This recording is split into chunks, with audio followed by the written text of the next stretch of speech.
বাপের কান্নাকাটি করে করে বিগত 16 বছর জ্বালাইছো। সারদাওনা মসজিদের ইমামকে, সারদাওনা একজন বিধবা মহিলা ম্যাডাম খালেদা জিয়াকে বাড়ি থেকে বের করে দিয়েছো। সারদাওনা আল্লামা সাইদিকে, সারদাওনা ইমামুল হককে, একজন ইমামকে পর্যন্ত মসজিদে ঢুকতে দেও নাই, হক কথা বলতে দেও নাই। কথা বলেন ঠিক কিনা? অতএব আমরা কাউকে তাড়াই নাই। ও চুরি করতে আইসা কি হয়েছে চাচা?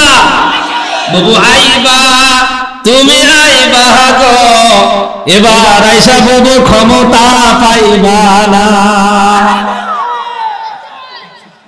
বাবু আইবা, তুমি আইবা গো, এবার আইসা বাবু সিহিয়ার পাইবা না।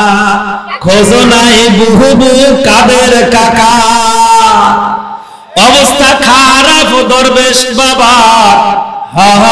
আঙ্কেল এখন ভাতের হোটেল দেয় না। বুবু আইবা, তুমি আইবা গো, এবার আসলে বুবু আয়না ঘর রাখবো। কথা কন না কেন? এই সাইডের লোক কথা কয় না, এই সাইডে, এই যে বাম সাইডে কথা কন ঠিক কিনা? যে কথা বলবে না বুঝতে হবে মনে বলে জ্বালা। আহারে জ্বালা, পাঞ্জাবিওয়ালা জ্বালা নিয়ে লাভ নাই, মনে কষ্ট নিয়ে লাভ নাই। যা করেছে কিয়ামত পর্যন্ত বিচার করলেও কখনো আপনাদের বিচার শেষ হবে না। কথা বলেন ঠিক কিনা?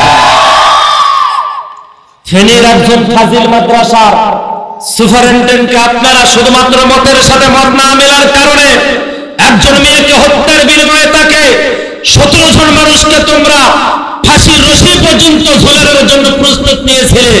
প্রদীপ কোথায়? একজন সেনাবসরপ্রাপ্ত সদস্যকে, মেধাকে বাংলাদেশ থেকে তোমরা একেবারে বিতাড়িত করেছো, কবর পর্যন্ত পৌঁছা দিয়েছো।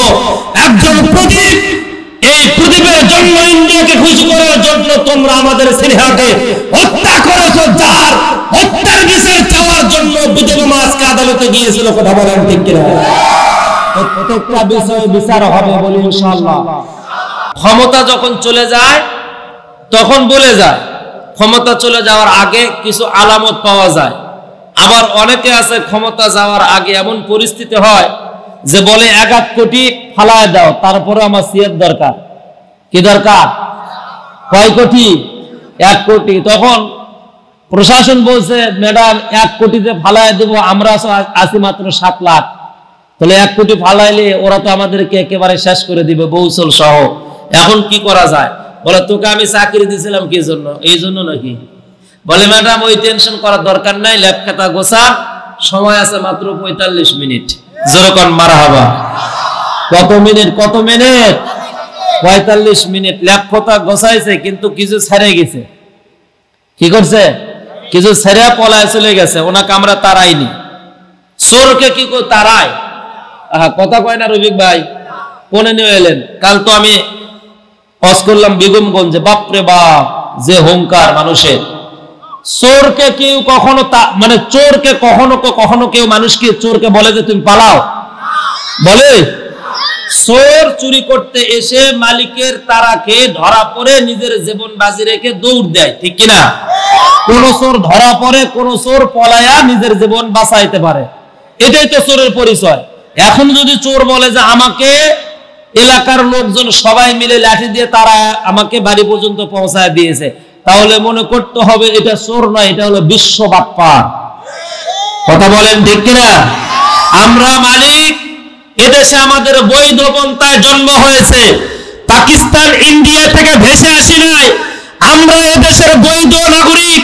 আমাদের প্রত্যেকটা আইডি কার্ডে বাংলাদেশের একটা নাম রয়েছে। আমরা পলায়ন দিয়ে যাই নাই, পাকিস্তানে যাই নাই। অপরাধ যারা করেছে, পলাইছে তারা। কথা বলেন ঠিক কিনা? তোমাদের সাহস থাকলে আসো, ইনশাআল্লাহ দেখে দিয়ে দেশের ছাত্র সমাজ তোমরা কোন বাপের সন্তান। কথা বলেন ঠিক কিনা?